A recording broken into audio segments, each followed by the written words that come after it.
eu tenho certeza que nós estamos hoje recebendo agora, na Marina, uma das biografias mais inspiradoras do nosso tempo no mundo, não apenas no Brasil. Marina, obrigado.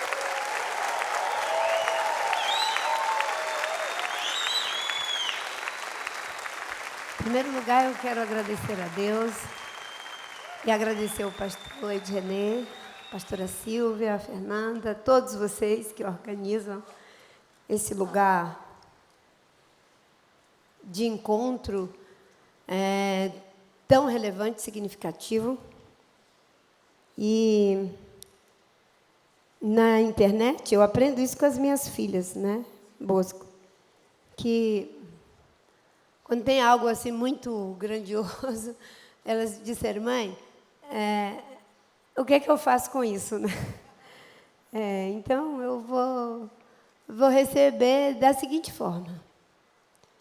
Quando vem algo muito grandioso para a gente só pode entender de uma forma. Aquilo que é dito, como foi dito pelo meu querido amigo pastor Ed, pelo Bosco, enfim, é aquilo que está dentro de vocês. Vocês apenas projetaram em mim aquilo que vocês são, aquilo que está dentro de vocês. Então, eu sou apenas o pretexto para essa revelação. Eu fiquei embevecida, não é? Vocês sabem que o pastor Ed René, ele me pastoreia. E dizem que ovelha complicada precisa de muitos pastores. Então, o pastor Ed René, é o meu pastor lá em Brasília, o pastor Adma Daniel, é o pastor Valdinei, é o pastor, meu amigo, pastor Levisão. Eu vou parar por aqui, senão você vai achar que é mais complicado do que vocês possam pensar. Mas eu gosto muito da frase de um pensador católico, que uma vez eu citei ele para uma amiga minha, uma intelectual muito competente, e ela disse, mas ele não é aquele catolicão, assim, conservador? Era o Chesterton. E eu acho que é do Chesterton essa frase. E ele disse que a verdade não está com nenhum de nós, que a verdade está entre nós. E tem também um psicanalista que deu uma grande contribuição, chamado Winnicott, que minha amiga Patrícia, você está aí, Pati, não tinha visto você, Pati. O Winnicott, ele trabalha as questões dos dilemas das nossas subjetividades, do nosso inconsciente, reivindicando um espaço entre, de que as coisas, elas existem nesse espaço entre, em que você tem aqui as existências, as realidades muito cristalizadas de um lado e de outro, e você tem, não é, esse meio, né, esse espaço entre, e as coisas acontecem nesse espaço. E eu gostei da ideia de que a verdade não está com nenhum de nós, e ela está entre nós. E é por isso que há diversidade. Em função da diversidade, no espaço da diversidade, que a gente consegue ter, não é, pequenas vislumbres da verdade, porque ela nunca vai ser definitiva e vai ser sempre parcial, progressiva, não sei como se diria isso. Diferentemente do Francisco Bosco, eu não tenho aqui uma formulação acadêmica para trazer, não é? E nós acabamos de ficar aqui num estado de embevecimento com essa apresentação. E o relógio até parou. Você disse que não acredita em Deus, mas na Bíblia tem um momento em que o relógio para. E é para que... Você não duvida. Então, o relógio parou.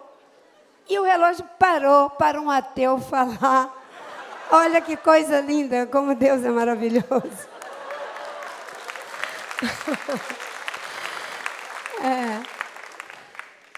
Bem, eu não tenho uma formulação acadêmica, eu tenho uma experiência vivencial. E é essa experiência vivencial aqui que eu vou repartir. É quase que uma bricolagem. Eu sou artesã também e vou fazer aqui uma bricolagem para conversar. Eu já mudei tudo, viu, Jane? Não é? Porque o processo ele é vivo. A conversa é viva. E quando uma fala faz questão em você, você tem que aproveitar esse momento para dialogar com essa fala. E foi isso que aconteceu. Eu agradeço por falar depois do Bosco. Então, eu vou trazer aqui algumas coisas. Primeiro, algo que eu aprendi com Edgar Morin, de que existem comunidades de pensamento. Não é? Ele fala que a gente opera numa frequência, às vezes filosófica, política, social, cultural, que ele chama isso de comunidade de pensamento. E talvez aqui a gente tenha instalado uma comunidade de pensamento. Porque quando a gente encontra essas pessoas que fazem parte da comunidade, não importa se você está vendo a pessoa pela primeira vez, a sensação que você tem é de que você já conhece a pessoa há muito tempo, que você é vizinho da pessoa. E, se você não tomar cuidado, daqui a pouco, né, na minha tradição, que é muito próxima dos indígenas, você bate na casa da pessoa e diz, eu resolvi passar umas férias aqui. Né? Parece que é tão íntimo. A comunidade de pensamento.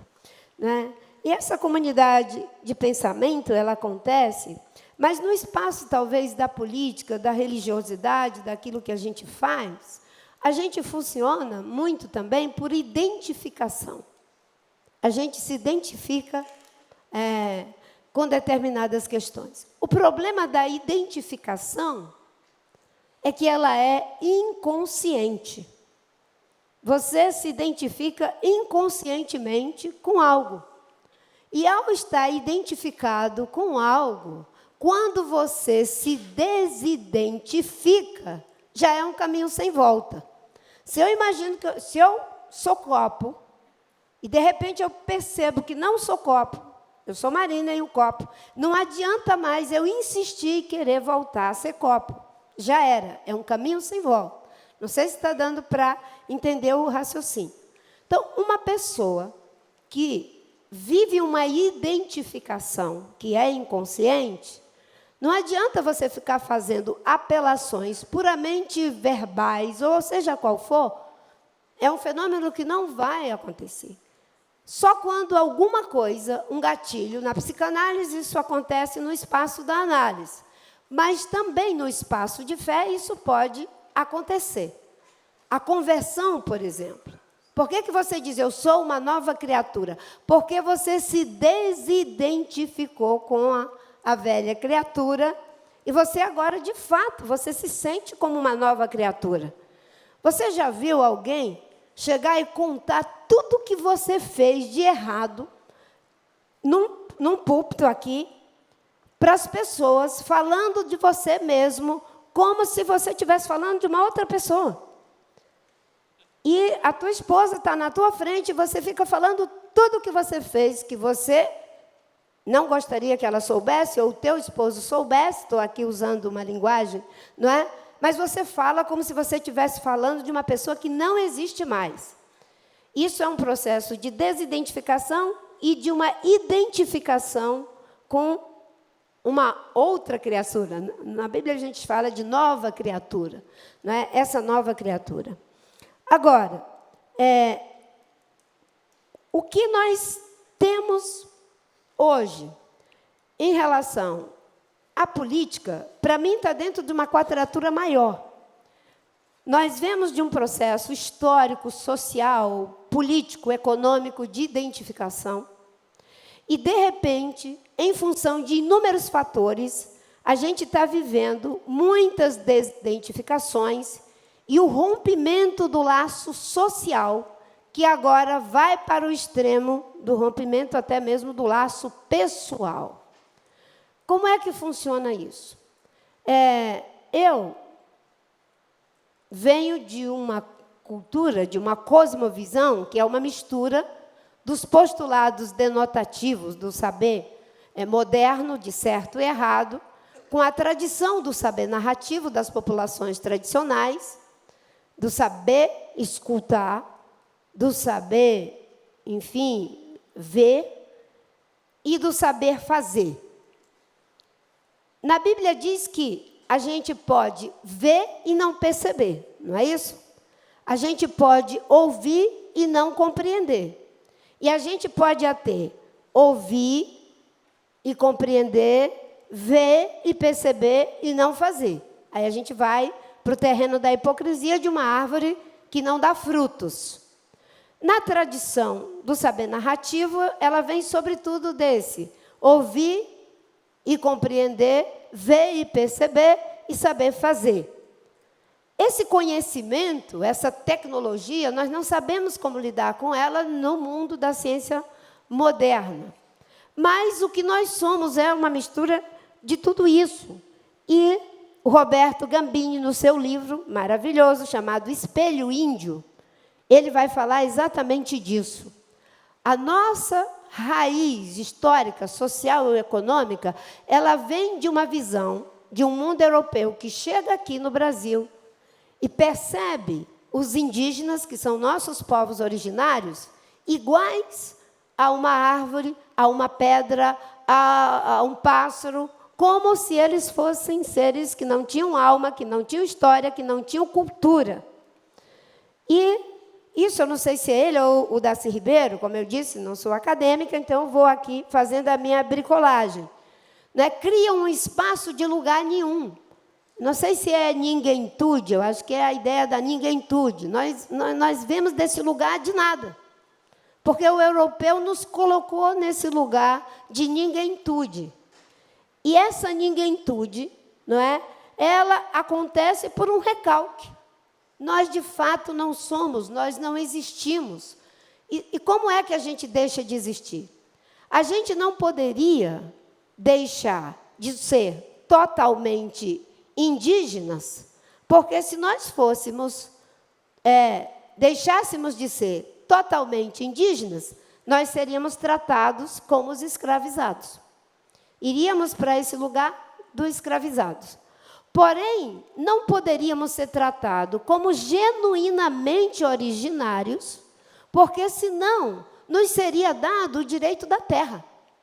Então, não ser nem alguém que digamos assim, é totalmente um indígena, um originário, e não ser, não é, alguém que vem desse outro lugar, que tem algum direito, que pode reivindicar um direito, coloca a gente nesse espaço de ninguémtude.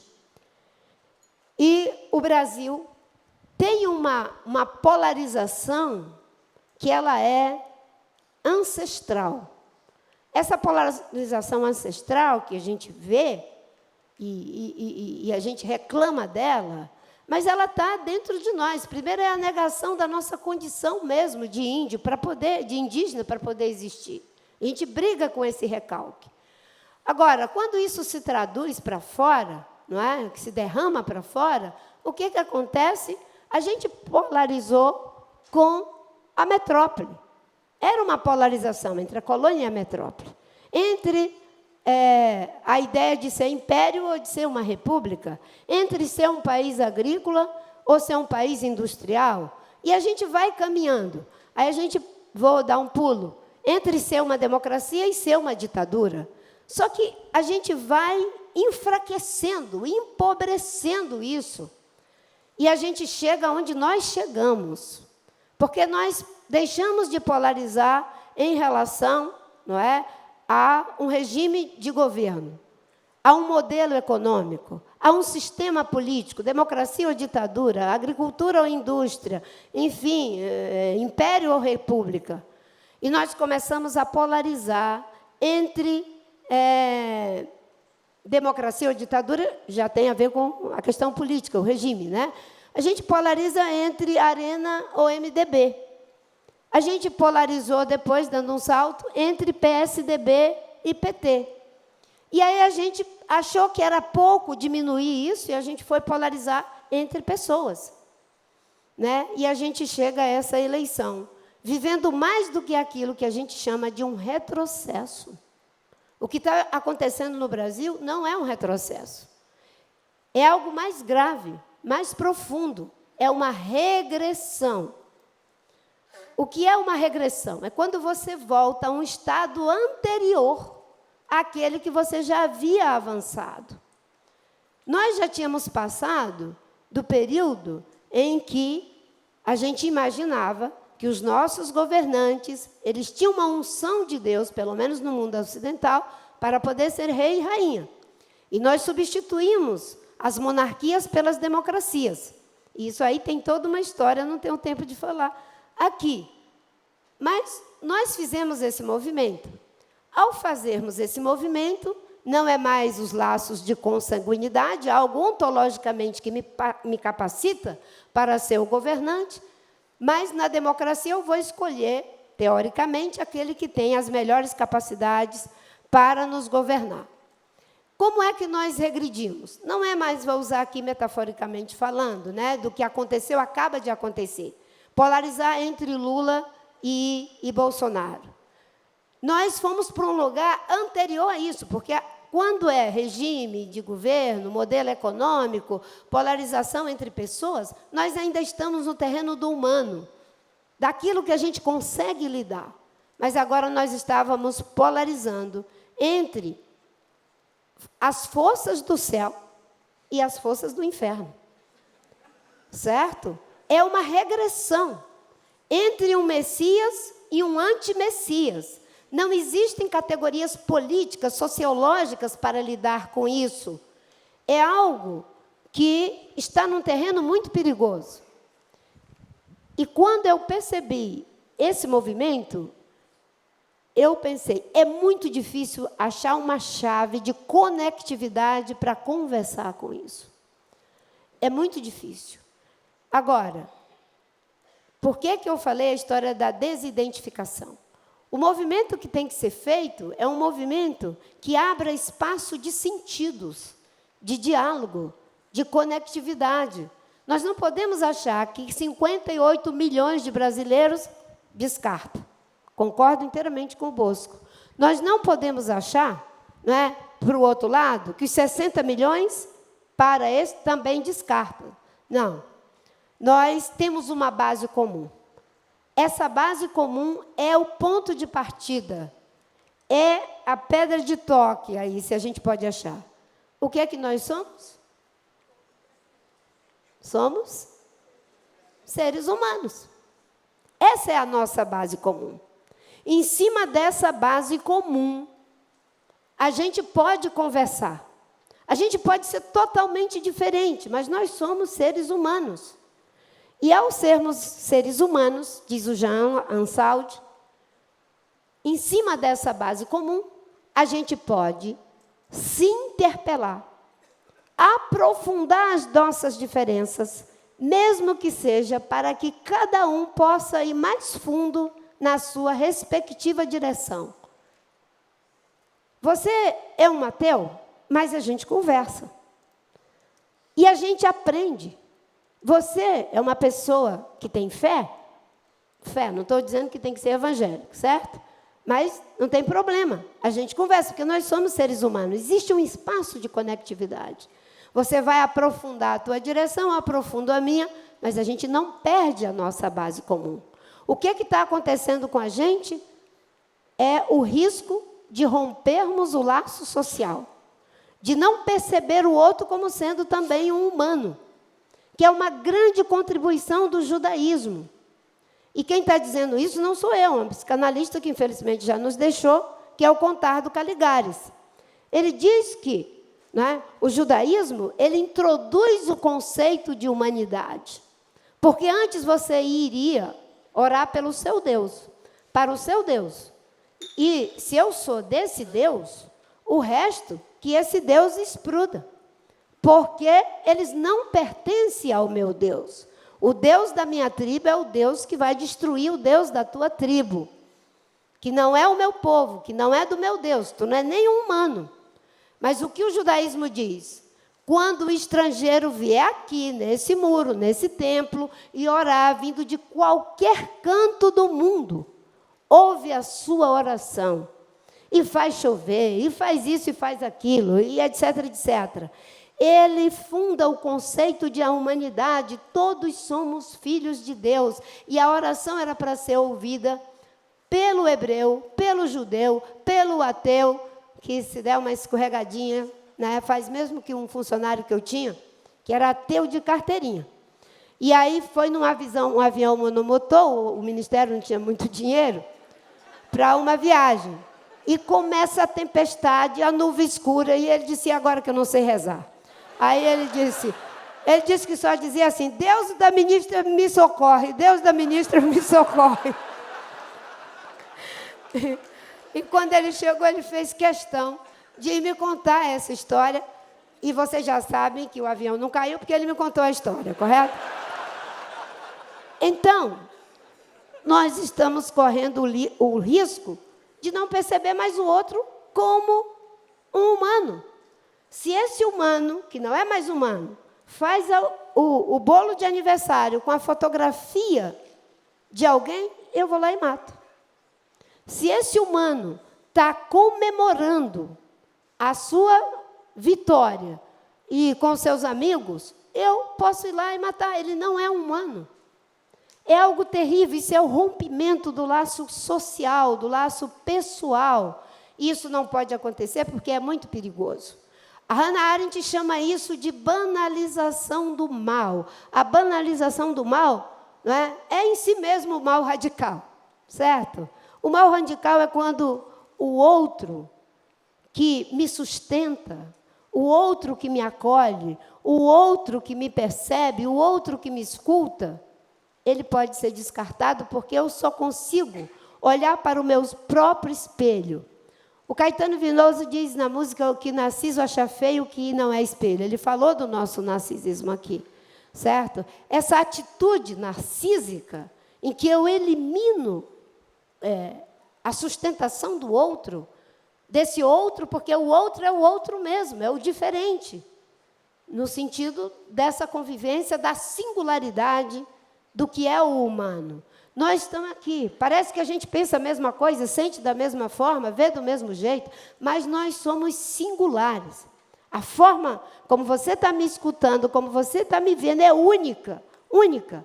Mas existem pontos de conectividade, de comunicação. Por isso que a gente consegue conversar. Somos humanos. Eu estou falando com pessoas que são pastores, não é? Eu sou uma mulher de fé. Eu aprendi que a Torre de Babel foi um castigo de Deus. E os homens ficaram no mesmo lugar, falando a mesma língua, construindo uma torre para chegar ao céu, e Deus falou com o Espírito Santo, assim, muito cheio de graça, né? Olha o que eles estão fazendo, né? Vamos descer aí, vamos confundir a língua deles. Vamos espalhar ele pelo mundo inteiro. E as pessoas dizem que isso foi um castigo de Deus. Pelo contrário. Deus abençoou o homem na sua atitude prepotente de chegar a Deus por si mesmo, com algo maravilhoso. Ele confundiu as línguas, e nós falamos várias línguas. Olha que maravilha, eu falo português, mas o Brasil, que a gente pensa que é só o português, tem cerca de 220 línguas. São mais de 280 povos. E se a gente pensa no mundo, a variedade de línguas. Agora vamos ver que nós fomos espalhados pelo mundo. A variedade de paisagem. Quem é que tem o pão de açúcar? Os cariocas, certo? Quem é que tem a floresta amazônica, não é? Que tem uma árvore com 40 metros de altura, 2 metros de diâmetro. Você bate o machado, sai faísca, um cumaru de ferro. 800 anos o cumaru tem. Quando os portugueses chegavam aqui, o cumaru já estava lá, certo? Isso é a beleza da diversidade. Não foi uma maldição, foi uma bênção. Mas as pessoas tentam mostrar que a diversidade é uma maldição. Não é. É a forma como a gente deve viver e existir nesse mundo que deve ser necessariamente plural. Eu não sei como é que que está o meu tempo, mas o Freud, ele diz que tem 3 impossíveis. 3 impossíveis. Ele diz que é impossível curar, é impossível governar e é impossível ensinar.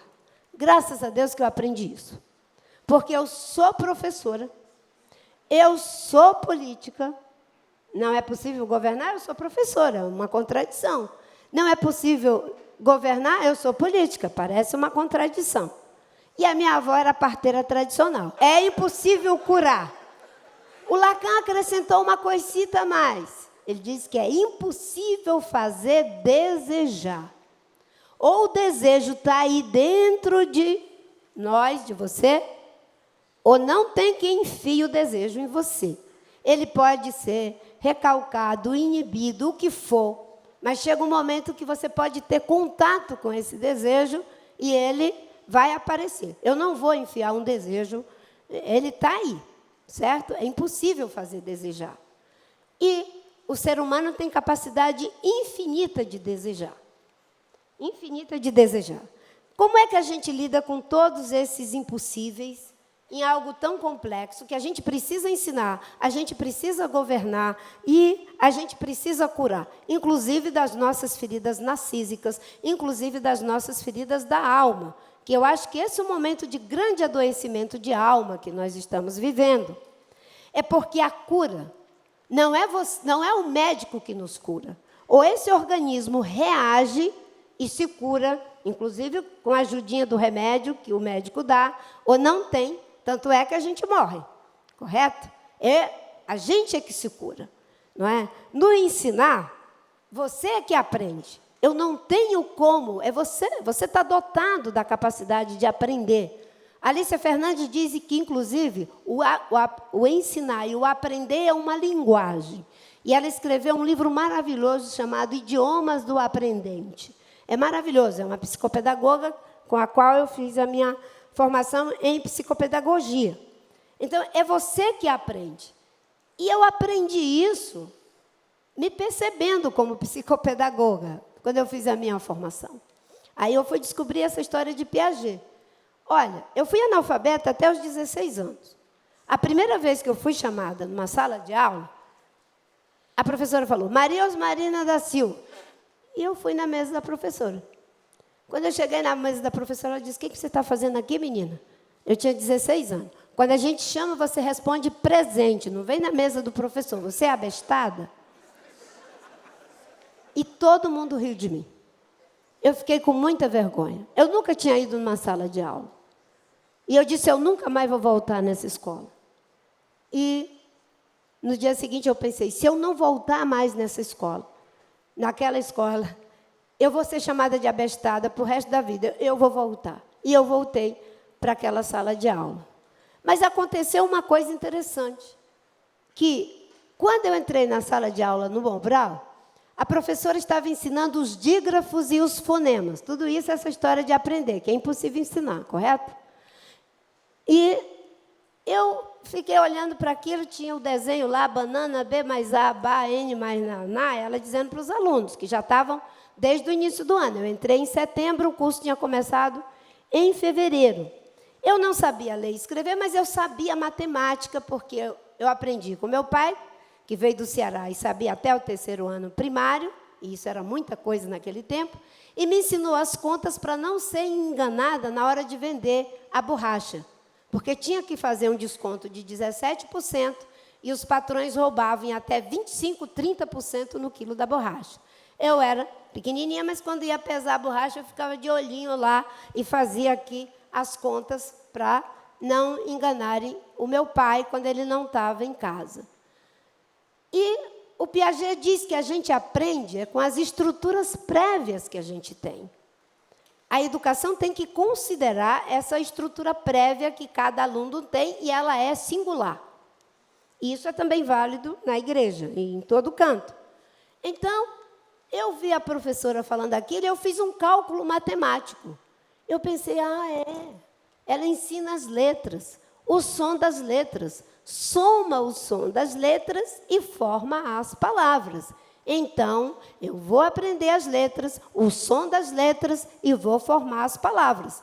Cheguei na casa do meu primo e pedi para ele fazer numa folha de papel A, B, C, D. E foi mágico, porque quando eu decorei a letra e o som das letras, eu falava B mais A, somava, né? Porque a minha linguagem era matemática. B mais A é Bá, N mais A é Ná. Estou alfabetizada, eu tive que acelerar um pouco as coisas, né? E eu estou dizendo isso porque é impossível ensinar, é impossível governar e é impossível curar. Mas nós estamos diante desses impossíveis todos. E é a hora de colocar em ação esse desejo que está aqui dentro de nós, para produzir essa cura em nós mesmos. E talvez o espaço que mais preciso disso seja aquele que deveria, teoricamente, menos precisar, que é o espaço da fé, o espaço da igreja. Nós estamos cindidos. Houve um tiro dentro da igreja. Um irmão atirou no outro irmão, por divergência política. Então, nós precisamos nos curar. Porque é muito fácil a gente ver a arrogância no outro, a prepotência no outro, a raiva no outro. Mas é muito difícil a gente ver a prepotência em nós mesmos, a raiva em nós mesmos, o desejo de vingança em nós mesmos. E aí, se a gente lê aquele livro do padre Henri Nouwen, A Volta do Filho Pródigo, talvez vá nos ajudar muito nesse momento. Porque naquele livro, ele vai passando pelos processos que a gente vai transitando de identificação. Você, quando lê o texto bíblico, você se identifica logo com o filho pródigo. Eu errei rapidinho, mas já me reconciliei, já estou no braço do pai. Porque a gente gosta de tudo muito rápido, né? Não conta aí o tempo do processo que ele teve que ralar até voltar para os braços do pai. Mas quando a gente lê o livro, e o texto do Philip Yancey fala muito disso, você vai se identificando. Tem uma hora que você sente que você é o mesquinho mesmo do irmão mais velho. Certo? Que você tem raiva do sucesso do outro, da misericórdia que o outro está recebendo, sabe? Do sucesso que o outro está alcançando. Você é o próprio irmão mais velho. E você fica com raiva até de Deus. Como é que ele está sendo tão abençoado? Como é que tem essa inteligência toda? Faz essa construção maravilhosa. E ainda por cima é ateu. E eu, que rezo de manhã, de tarde, de noite, não consigo fazer isso.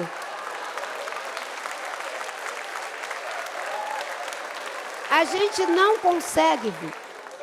Agora, no momento em que você se desidentifica e você se percebe, a volta do filho pródigo provoca em nós um processo de desidentificação, isso é maravilhoso. É por isso que o padre Henri Nouwen, ele disse que teve uma conversão na conversão. Ele já era padre, ele visita o museu, ele vê a obra do Rembrandt e ele fica maravilhado em frente ao quadro. E aí ele percebe coisas que são fantásticas. A mão do pai é uma mão firme, severa, mas a outra mão é uma mão delicada. E aí ele chega à conclusão, o Philip Yancey, que Deus é pai e é mãe ao mesmo tempo. Dizer isso hoje numa igreja conservadora parecerá uma blasfêmia imperdoável. Mas Deus é pai e é mãe ao mesmo tempo. Porque Ele nos criou a sua imagem e semelhança. E isso que está acontecendo hoje requer de nós esse olhar para nós mesmos. E não tratar todo mundo como se já fosse uma parte que manipula e pronto. Existem aqueles que conscientemente manipulam. Aqueles que conscientemente sabem que estão manipulando a fé em benefício não é nem da política, é dos seus interesses econômicos, financeiros e de poder. Esses sabem.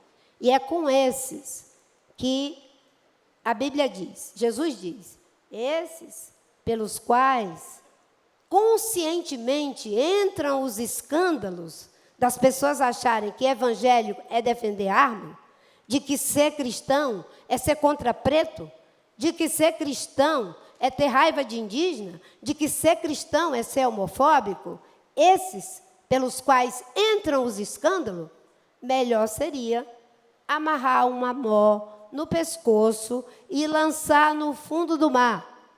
Não sou eu que estou dizendo, já estamos no tempo, obrigada, Tássio. E quando você se percebe dessa forma e identifica os que estão fazendo, os demais têm que abrir um espaço de conversa.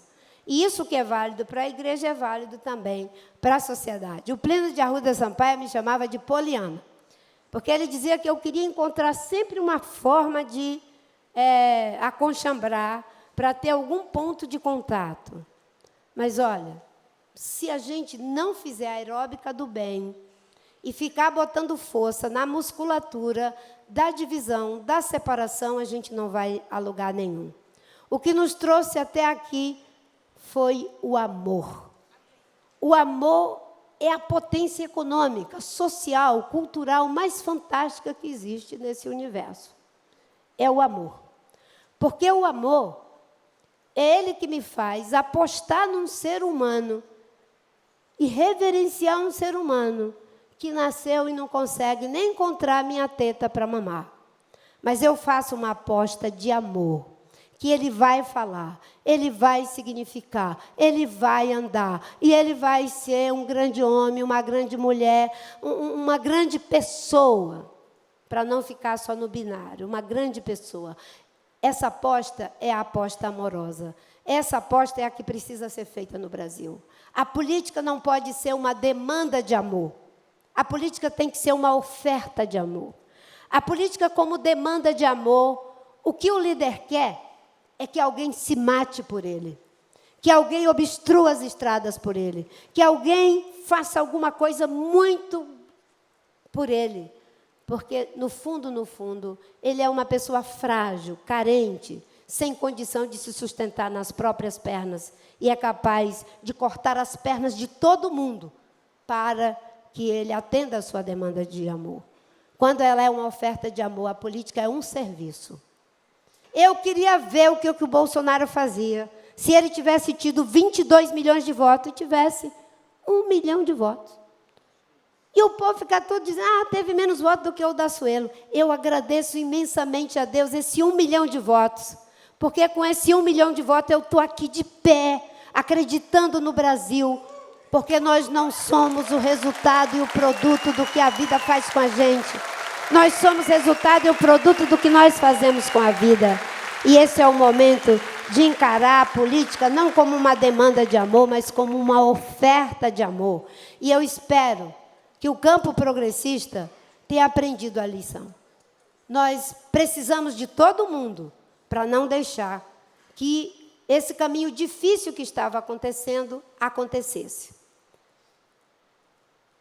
A gente precisou de todo mundo, mas a nossa lógica foi exclusiva, excludente. A gente tenta eliminar o outro, mas nos momentos difíceis a gente olha e diz, quem é que está vivo ainda aí? Venham, pelo amor de Deus, me ajudar. Dessa vez eu espero que a gente aprendeu a lição. É bom ter um ecossistema político diverso, plural.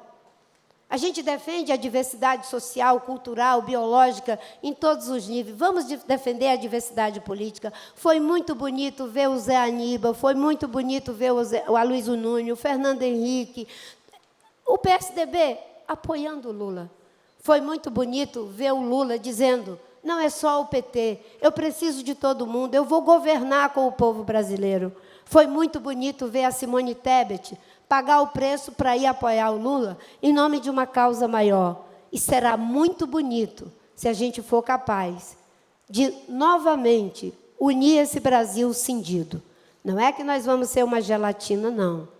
Mas a gente vai estar unido no princípio, não da complementariedade, mas não da... Aliás, da complementariedade. Quando é complementariedade, você vai me complementar. Eu sou coxo e você vai me trazer a outra perna. Eu estou mancando e você vira uma prótese para mim. Vamos mudar a chave. Agora, eu acho que é o princípio da suplementariedade. Na suplementariedade, eu sou um inteiro. Eu sou Marina Silva. O pastor Ed René é pastor Ed René. Você é você. e você é um inteiro, e a gente se suplementa, você é um real diferente. Mas, quando é necessário, esses 2 reais são capazes de se colocarem como colunas para algo maior. Isso que aconteceu no Brasil não pode ser só para ganhar a eleição, é para ter um novo sentido de nação, um novo ideal identificatório. E o novo ideal identificatório do Brasil, para mim, é que a gente trabalhe para ser, ao mesmo tempo, um país politicamente democrático, culturalmente diverso, ambientalmente sustentável e socialmente justo. Essas pilastras deveriam estar no nosso horizonte. Nós que temos uma visão desenvolvimentista do mundo, que destrói os recursos naturais, com a crise ambiental global, não tem mais como ser desenvolvimentista. O planeta é limitado, não há desenvolvimento linear. A partir de agora, todos teremos que ser, por uma imposição da própria natureza, sustentabilistas. O que nós não podemos ser é negacionistas. Uns serão sustentabilistas progressistas, assim como éramos desenvolvimentistas, progressistas ou conservadores. Uns eram socialistas, desenvolvimentistas. Outros capitalistas, desenvolvimentistas. A partir de agora, isso foi eu que inventei, nós vamos ter que ser sustentabilistas. Uns serão progressistas, outros serão conservadores. Mas o planeta nos impõe limite e nós vamos ter que aprender a lidar com esse limite. Vamos sair dos limites extensivos, onde estamos disputando coisas, materialidade, porque elas são finitas. E vamos para os limites intensivos, onde estamos disputando habilidades. Há limites para ter, o planeta diz, mas não há limites para ser. Não há limites para fazer a melhor palestra, a melhor pregação, pintar o melhor quadro, fazer a melhor música, a melhor poesia. Não há limites para ser, há limites para ter. Os gregos queriam ser sábios, queriam ser livres. Os egípcios queriam ser imortais. Os romanos queriam ser grandes e fortes. Na Idade Média, as pessoas queriam ser santas, mesmo tendo cometido muitos pecados em nome da santidade. O mercantilismo nos fez deslocar para o ideal do ter. E hoje nós desejamos ter coisas. Mas como temos a capacidade infinita de desejar, 7 bilhões de pessoas desejando infinitamente ter coisa, o planeta não suporta. Então, a sustentabilidade não é uma maneira de fazer, é uma maneira de ser, é um ideal de mundo, não é? Um ideal de vida. E é por isso que eu olho para esse Brasil fenecendo, mas eu vejo um Brasil florescendo. E eu queria terminar com uma poesia que eu fiz para me consolar. Eu sou muito generosa comigo mesma, eu chamo de poesia. É uma oração poesia, né? Quem conhece as regras vai me perdoar. Mas acho que esse é o momento da gente conversar, fazer essa conversa de não ver a direita como a ser excluída, nem os progressistas, os eliminados contra aqueles que estão no mundo das trevas. Porque há um espaço de conversa, porque a verdade não está com nenhum de nós, ela está entre nós. Uma das pessoas que mais me edifica na minha fé, não professava uma fé, é a Hannah Arendt. E se puder ler o livro dela, A Condição Humana, quando ela fala da força arrebatadora, não é? Do irreversível, e ela diz, para o irreversível só tem um remédio, o perdão. Mas a gente só pode perdoar aquilo que a gente pode punir. O que a gente não pode punir, a gente não tem como perdoar. E aí Jesus disse, esses que fazem coisas que são imperdoáveis, melhor amarrar, mói, tibungo na água. Isso foi Jesus que disse, não é para a gente sair fazendo isso não, certo? Ninguém tem isso. Mas a Hannah Arendt me edifica muito. E quando ela diz, a gente tem medo do imprevisível, nada nos deixa mais inseguros numa vestígio, quando as coisas estão imprevisíveis. A gente fica violento, a gente fica covarde, a gente fica insuportável diante do imprevisível. E para o imprevisível, ela diz, só tem um remédio, o valor da promessa.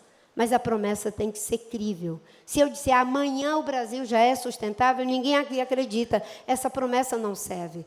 A promessa tem que ter valor. E, nesse momento, nós fizemos uma aposta na democracia. E a democracia, se tiver combate ao machismo, ao racismo, a uma visão de utilizar de forma incorreta as riquezas que, para quem crê, Deus nos deu.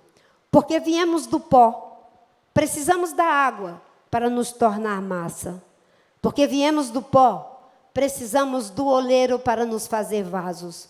Porque viemos do pó, precisamos do fogo para adquirir firmeza. Porque viemos do pó, precisamos do sopro para ter um espírito. Porque viemos do pó, precisamos do verbo mais do que do pão. Porque viemos do pó, precisamos da cruz para ligar céu e chão. Quando estivermos no pó, levanta-nos por tua mão. Que Deus abençoe a todos nós e o Brasil.